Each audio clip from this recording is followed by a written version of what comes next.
Mrs. Green lives in a small white house at the end of a quiet street.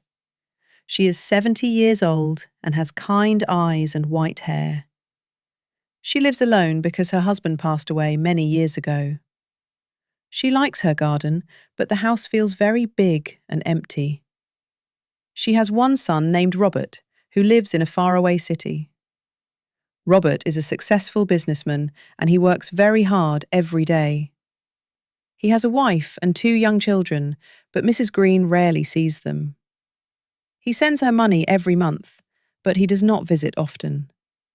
Every morning, Mrs. Green wakes up at 6 o'clock to drink her tea.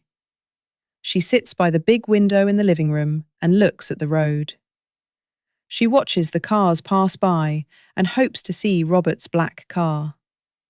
She misses her son very much and wants to cook dinner for him. One sunny morning, the telephone rang loudly in the kitchen.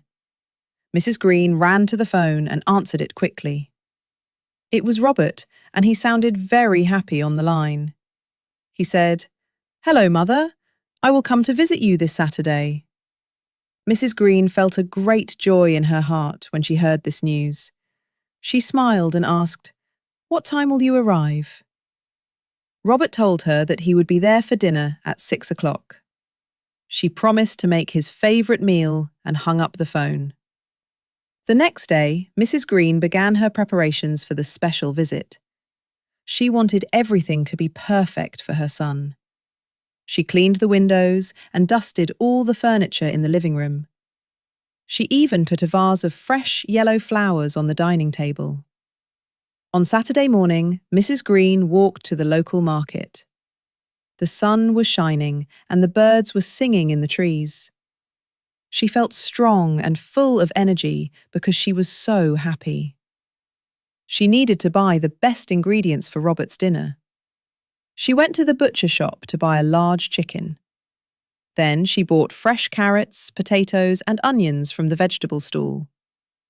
She also bought sweet red apples and a bag of sugar. Her shopping bags were heavy, but she carried them home with a smile. When she arrived home, she went straight to the kitchen. She started to cook the chicken soup slowly on the stove. The kitchen began to smell delicious and warm. She tasted the soup and added a little bit of salt and pepper. After the soup was ready, she started to make an apple pie. She peeled the apples and cut them into thin slices. She mixed the fruit with sugar and cinnamon in a large bowl. Then she put the pie into the oven and waited for it to bake. At 5 o'clock, the food was ready and the table was set. Mrs. Green went to her bedroom to change her clothes. She put on her best blue dress and brushed her white hair.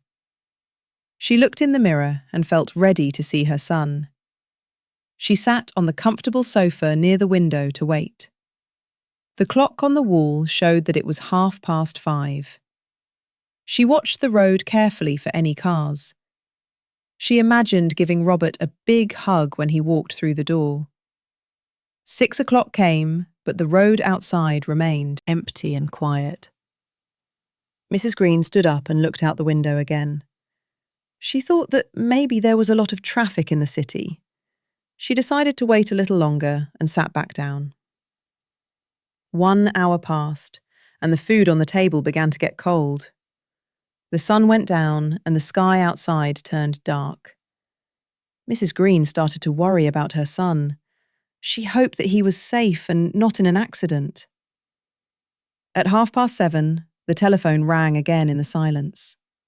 Mrs. Green picked it up immediately, hoping to hear Robert's voice. It was him, but he sounded very stressed and busy. He said, "Mum, I'm so sorry, but I cannot come tonight." Mrs. Green felt a sharp pain in her chest. She asked quietly, "Why can't you come, Robert?"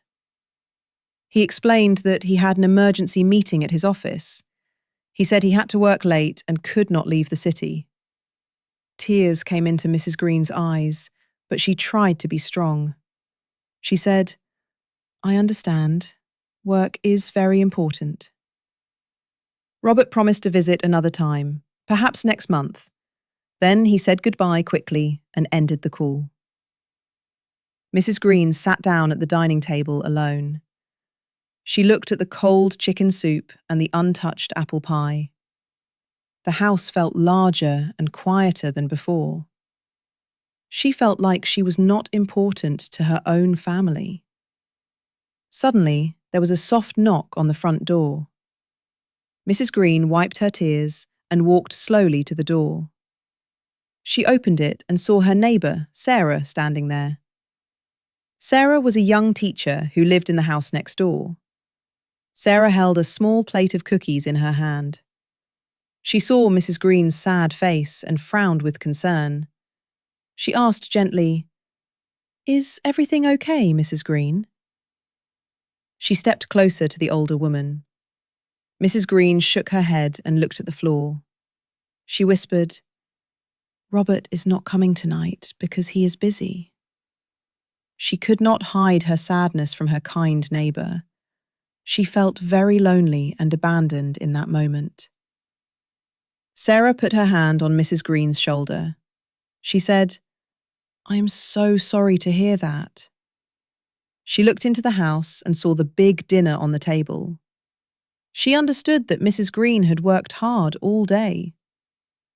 Sarah smiled warmly and made a suggestion.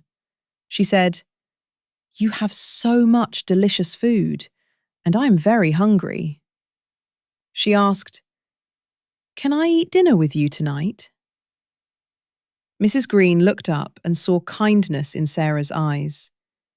Mrs. Green smiled a small, weak smile. She realized that she did not have to be alone. She opened the door wider and said, "Yes, please come in." Sarah walked inside and the house felt a little less empty. They went to the kitchen to heat up the soup again. Sarah helped Mrs. Green carry the dishes to the table. They sat down together and started to eat the meal. The chicken soup was still very tasty and warm. They talked about Sarah's students and the beautiful garden outside. They laughed about a funny cat that lived on their street.